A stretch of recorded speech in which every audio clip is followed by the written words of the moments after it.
Եթե դու մայր ես եւ ժամանակ չունես քեզ համար, անպայման լսիր սա։ Ես կառաջարկեմ 5 րոպեանոց պարզ սովորություններ, որոնք կարող են փոխել քո կյանքը։ Առաջին, առնեցիր 5 րոպե շուտ լռության մեջ սուրճ խմելու համար։ Այս փոքրիկ դադարը շատ կարեւոր է եւ օգնում է տրամադրվել ամբողջ օրվան։ Երկրորդ, արա թեթև առավոտյան ձգումներ։ Նույնիսկ ամենապարզ վարժությունները արագացնում են արյան շրջանառությունը եւ թուլացնում լարվածությունը։ Երրորդ, ամեն օր գրիր 3 բան, որոնց համար դու շնորհակալ ես։ Իրականում թվում է անիմաստ, բայց սա ձևավորում է դրական տրամադրություն եւ օգնում է գնահատել փոքր պահերը։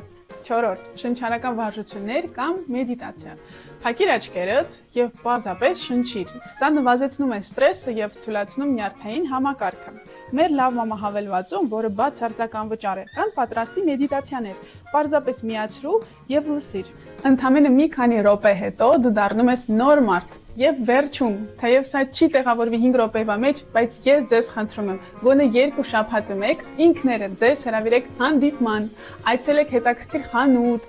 գնացեք թատրոն կամ պատկերասրահ, կամ պարզապես ֆիլմ դիտեք եւ հիշեք, որ ձեր մասին հոգ տանելը շքեղություն չէ, այլ անհրաժեշտություն է։